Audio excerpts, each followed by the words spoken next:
Hello, and good morning to everyone. So today we are going to start with chemistry. So पहले हम इसका definition देखेंगे what is chemistry, then उसके अलग अलग जो ब्रांचेस है वो कैसे है, वो क्या क्या है वो देखेंगे। तो पहले अगर हम लोग देखें तो केमिस्ट्री की बात करते हैं तो हम लोगों को दिखता है आगे मॉलिक्यूल्स है, एटम्स है, और क्या है केमिकल इक्वेशंस है। यस, ये सारी चीजें दिखते हैं। तो इसको हम लोग कैसे डिफाइन करेंगे, कैसे इसके डेफिनेशन कैसे लिखते हैं हम लोग। इसको अगर डिफाइन करना है तो हम लोग क्या बोलेंगे, it is one of the branch of science. ये क्या है, साइंस का ही ब्रांच है। ओके, एंड नेक्स्ट इज क्या है, किससे डील करता है ये ब्रांच, विच डील्स विथ किससे डील करता है branch, which deals with different laws है। ओके, अलग अलग लॉज है, different laws, then chemical equations, ठीक है, periodic table, all the periodic table, ठीक है, ये सारी चीजें। और आगे यहाँ पे कार्बन कंपाउंड्स आप ले सकते हो, कार्बन कंपाउंड्स। तो ये सारी चीजें इसमें स्टडी होती है। ठीक है, ठीक है। तो हम लोग कैसे डिफाइन करेंगे केमिस्ट्री को, the branch of science which deals with different laws and their applications. Yes, again chemical equations, chemical reactions, periodic table है, कार्बन कंपाउंड्स है, ये सारी स्टडी किस में आ जाती है, केमिस्ट्री में आ जाती है।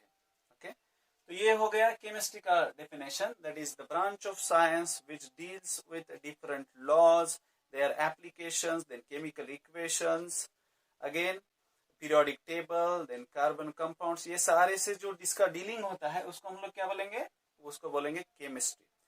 अभी केमिस्ट्री की भी आप बोलेंगे सर केमिस्ट्री है, तो केमिस्ट्री में भी क्या है, अलग अलग कुछ टाइप्स है क्या, yes, there are 3 types of chemistry, that is these 3 types are there. That is first कौन सा है, फिजिकल केमिस्ट्री, सेकंड कौन सा है, दैट इज इनऑर्गेनिक केमिस्ट्री, और थर्ड कौन सा है, ऑर्गेनिक केमिस्ट्री। तो ये ब्रांचेस कैसे हुए अभी हम वो देखते हैं। ठीक है, फर्स्ट इज पहला कौन सा है, दैट इज फिजिकल केमिस्ट्री। पहला ब्रांच कौन सा है केमिस्ट्री का, फिजिकल केमिस्ट्री, उसके टाइप्स। देन सेकंड है इनऑर्गेनिक केमिस्ट्री, इनऑर्गेनिक केमिस्ट्री। और तीसरा टाइप क्या है बच्चों, तीसरा टाइप इज ऑर्गेनिक केमिस्ट्री। तीसरा टाइप क्या है, ऑर्गेनिक केमिस्ट्री। तो आप बोलेंगे सर फिजिकल केमिस्ट्री में अलग क्या है, देन इनऑर्गेनिक केमिस्ट्री में अलग क्या है, ऑर्गेनिक केमिस्ट्री में अलग क्या है। यस, तो वन बाय वन हम लोग देखते हैं। पहला है फिजिकल केमिस्ट्री। तो फिजिकल केमिस्ट्री में क्या रहेगा, अलग अलग कैलकुलेशंस रहेगा। यहाँ पे कैलकुलेशंस आपको मिलेंगे, यस, एंड कैलकुलेशंस के बाद डिफरेंट लॉज रहेंगे। देन अलग अलग कंसेप्ट लाइक पीएच मीटर है, आपको लगेगा सर पीएच क्या है, वो हम लोग देखेंगे डिटेल में, पीएच है। देन बफर सॉल्यूशंस क्या है, बफर। ओके, तो ये सारी जो चीजें हैं हम लोगों को कहाँ देखने मिलती है, फिजिकल केमिस्ट्री में। वहां पे कैलकुलेशंस अलॉन्ग विथ अलग अलग लॉ देखेंगे। आपने सुना ही रहेगा PV is equal to NRT, इसको क्या बोलेंगे हम लोग, दिस इज गैस लॉ। ये क्या है, गैस लॉ है। तो गैस लॉ वहां पे स्टडी होता है और उसमें अलग अलग कैलकुलेशन भी निकालेंगे। अभी ये यहाँ पे कितने वेरिएबल है बच्चों, यहाँ पे आर तो कांस्टेंट है और 4 वेरिएबल है। तो अलग अलग उसका निकालने का तरीका क्या है, यस, नंबर ऑफ मोल्स हम लोग कैसे निकालेंगे depending upon its molecular weight. ये सारी चीजें किसमें स्टडी होती है, इस फिजिकल केमिस्ट्री में स्टडी होती है। ओके, सो हम लोग इसको डिफाइन कैसे करेंगे, the branch of chemistry which deals with calculations, different laws and different concepts and principles also। तो उसको हम लोग क्या बोलेंगे, that is called as physical chemistry, उसको बोलेंगे physical chemistry। अभी नेक्स्ट बात आता है, फिजिकल केमिस्ट्री हो गया, अभी क्या आएगा, इनऑर्गेनिक केमिस्ट्री। और ये दोनों का रिलेशन बहुत पास पास में है। ओके, तो ये दोनों का रिलेशन क्या है, इनऑर्गेनिक केमिस्ट्री और ऑर्गेनिक केमिस्ट्री। देखो इनऑर्गेनिक केमिस्ट्री मतलब यहाँ पे 2 टाइप्स ऑफ कंपाउंड्स भी आ जाते हैं। ओके, यहाँ पे ये एक हम लोग क्या करेंगे, inorganic compound. Okay, inorganic compound मतलब क्या, वो भी हम लोग देखेंगे। और यहाँ पे क्या होता है, इसमें स्टडी ऑफ आप लोग जोड़ सकते हो, स्टडी ऑफ इनऑर्गेनिक कंपाउंड्स इसमें होता है, और इसमें क्या होता है, स्टडी ऑफ ऑर्गेनिक कंपाउंड्स। तो स्टडी ऑफ ऑर्गेनिक कंपाउंड्स मतलब क्या, तो आपको क्या, ऑर्गेनिक कंपाउंड्स मतलब इन जनरल क्या होता है, ऑर्गेनिक कंपाउंड्स मतलब जिस कंपाउंड में कार्बन और हाइड्रोजन प्रेजेंट है, ओके, जिसमें कार्बन और हाइड्रोजन प्रेजेंट है उसको हम लोग क्या बोलेंगे, ऑर्गेनिक कंपाउंड्स। आपने कंपाउंड का डेफिनेशन, आपको डेफिनेशन वैसे भी पता रहेगा। What is a compound, compound is nothing but when two और more than two elements combine together in fix ratio, fix ratio में रहेंगे तो उसको हम लोग क्या बोलेंगे, that is called as compounds. तो कंपाउंड्स के basically depending upon the presence of carbon हम लोग क्या लिखते हैं, दो टाइप्स लिखते हैं, that is organic compound and inorganic compound. यहाँ पे हम लोग देख रहे हैं वैसे ही ब्रांचेस है, inorganic chemistry and organic chemistry. तो जिस ब्रांच में कार्बन कंपाउंड्स का स्टडी होता है, carbon and along with hydrogen भी वहां पे रहता है, okay, this two carbon element है और उसके साथ हाइड्रोजन जहाँ पे है उसको क्या बोलेंगे हम लोग, ऑर्गेनिक कंपाउंड। और जहाँ पे कार्बन और हाइड्रोजन एक साथ, ये दोनों छोड़ के बाकी जो बचे हैं एलिमेंट्स, ओके, उसका स्टडी है, उसको हम लोग क्या बोलेंगे, that is called as inorganic chemistry. उसका नाम क्या है, inorganic chemistry. For example sir, आप एग्जाम्पल तो बताओ, ओके, तो यहाँ पे एग्जाम्पल क्या है बच्चों, HNO3 है, देन आपने ये सब एसिड्स है, तो इनको हम लोग क्या बोलते हैं, इनऑर्गेनिक एसिड्स, और इसको हम दूसरा नाम क्या है, मिनरल एसिड्स भी बोलते हैं। HNO3 है, H2SO4 है, देन HCl है, these are also called as inorganic acids or mineral acids। इसको क्या बोलते हैं, inorganic acids, inorganic acids, और दूसरा नाम क्या है बच्चों, it is mineral acid। yes, mineral acid भी उसका नाम है। तो ये कहाँ पे सिंथेसाइज होते हैं, these are synthesized artificially in lab, laboratory में उसका सिंथेसिस होता है, वो किसी नेचुरल प्लांट से या एनिमल से नहीं होता है, okay. So these are again inorganic acids हैं, और ये इनऑर्गेनिक कंपाउंड के कैटेगरी में आ जाते हैं, okay. Again one more acid is there, कौन सा एसिड है, H2CO3 है, ये भी इनऑर्गेनिक कंपाउंड में आ जाएगा। आपको लगेगा सर ये तो कार्बन है, कार्बन है, but still it is exception, ये क्या है, कार्बोनिक एसिड है, इज कार्बोनिक एसिड, ठीक है। तो ये तो हो गए, हमने क्या देखा इनऑर्गेनिक केमिस्ट्री के बारे में, कि द ब्रांच, और इसके the branch of chemistry which deals with, किसके साथ डील करता है, वो इनऑर्गेनिक कंपाउंड के साथ डील करता है। तो टोटल इनऑर्गेनिक कंपाउंड कितने बच्चों पता है, कुछ आइडिया है, नहीं, ओके। सो कितने हैं वो total inorganic compounds, around 2 million, कितने हैं, यस, अगर यहाँ पे देखेंगे तो it will be around approximately 2 million है, ओके, कितने आते हैं, यहाँ पे लिख सकते हैं हम लोग, अराउंड 2 मिलियन कंपाउंड्स, ओके। और ये कितने हैं बच्चों, ऑर्गेनिक कंपाउंड्स तो बहुत सारे हैं, बिकॉज कार्बन का एक प्रॉपर्टी है दैट इज कैटेनेशन पावर, आपने सुना ही रहेगा, 10th में आपने पढ़ा ही रहेगा। तो कैटेनेशन पावर है, कैटेनेशन पावर मतलब क्या होता है बच्चों, कैटेनेशन पावर मतलब उसकी वजह से कार्बन क्या करता है carbon has unique tendency of forming bonds with other carbon atoms. कितने बॉन्ड फॉर्म करता है वो दूसरे कार्बन के साथ, वो सिंगल बॉन्ड फॉर्म करेगा, और मल्टीपल बॉन्ड भी फॉर्म करता है दूसरे कार्बन के साथ। अगर सिंगल बॉन्ड फॉर्म करता है तो आपने सुना रहेगा अल्केन बोलते हैं उसको, दैट इज सैचुरेटेड हाइड्रोकार्बन में आता है वो। अगर हम लोग डबल या ट्रिपल बॉन्ड अगर फॉर्म करेगा तो वो आता है कौन से, इसमें कौन सा हाइड्रोकार्बन होगा बच्चों, so it will be unsaturated hydrocarbon, yes, वो किस में आएगा फिर, अल्कीन और अल्काइन में आएगा बच्चों, yes।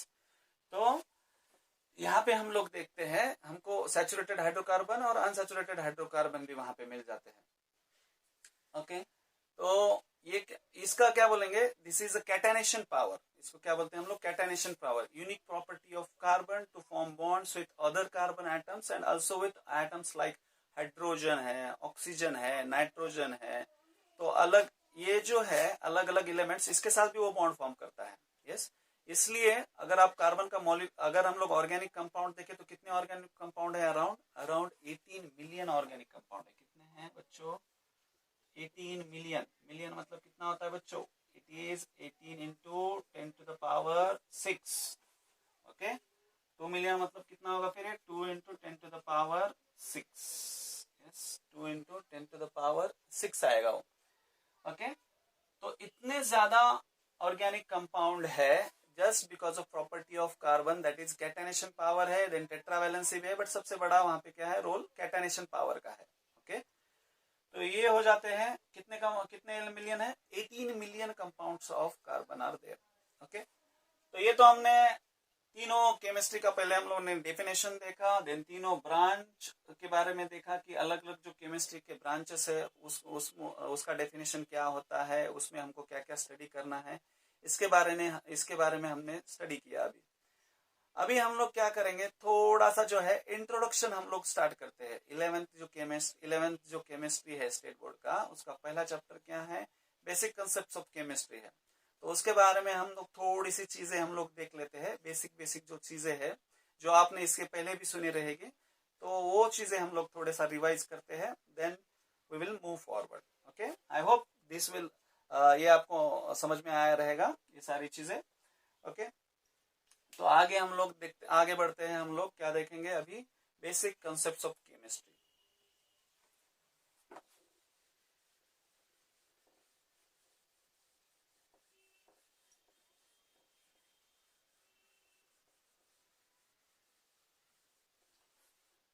चैप्टर का नाम ही सजेस्ट करता है, क्या सजेस्ट करता है कि वहां पे क्या है, आपको अलग अलग जो है बेसिक कंसेप्ट वहां पे आपको स्टडी करने हैं। यहाँ पे क्या बोलेंगे हम लोग, बेसिक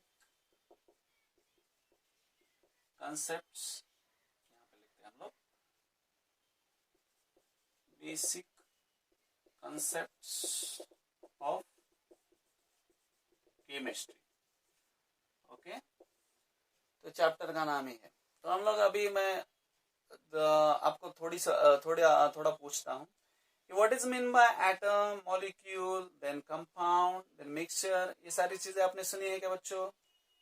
यस और नो? यस आपने सुनी है, क्योंकि 9th और 10th में ये सारी चीजें हुई। हम लोग थोड़ा सा इन शॉर्ट इसका डेफिनेशन है, इसका रिवीजन हम लोग कर लेते हैं। एटम मतलब क्या होता है बच्चों? Atom is nothing but the smallest, क्या है, इंडिविजिबल, जिसको डिवाइड आप नहीं कर सकते हैं, indivisible particle of matter. Okay, matter, ठीक है, smallest indivisible particle of matter, इसको हम लोग क्या बोलेंगे, that is called as atom.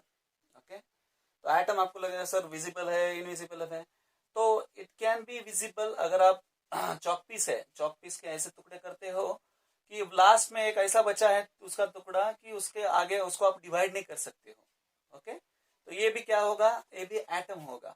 और कुछ तो विजिबल भी नहीं रहते हैं, अभी माइक्रो ऑर्गेनिज्म है, हमारे बॉडी पे भी रहते हैं, but they are not visible, but they can be visible through microscope. Okay, वो भी एटॉमिक फॉर्म में रहते हैं। ओके, तो ये हो गया एटम, इसमें हमने डेफिनेशन किया एटम। तो what is a matter? Matter पता है क्या बच्चों? What is mean bye matter? Matter का डिफिनेशन पता है कि नहीं? मैटर मतलब क्या होता है, anything that has mass and occupies space is called matter. क्या बोलेंगे?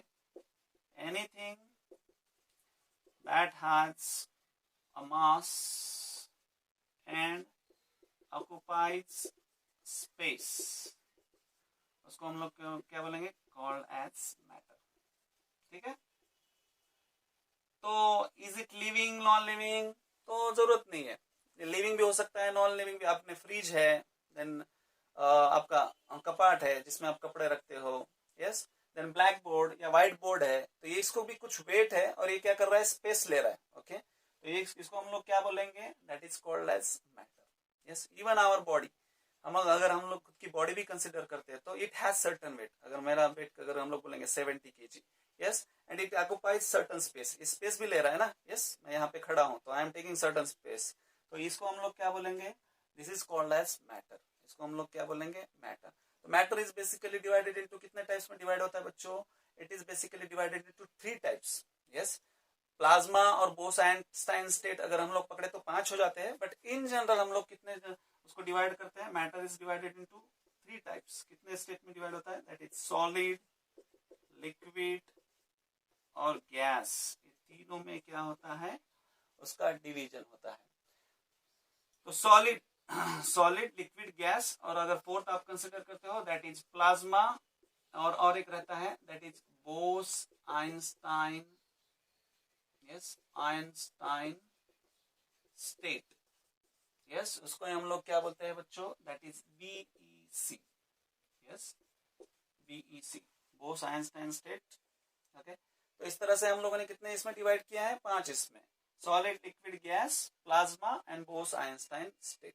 ओके, तो रिमेनिंग जो है हम लोग आगे वाले आने वाले पार्ट में जो रिमेनिंग पार्ट है हम लोग देखेंगे बच्चों। ओके।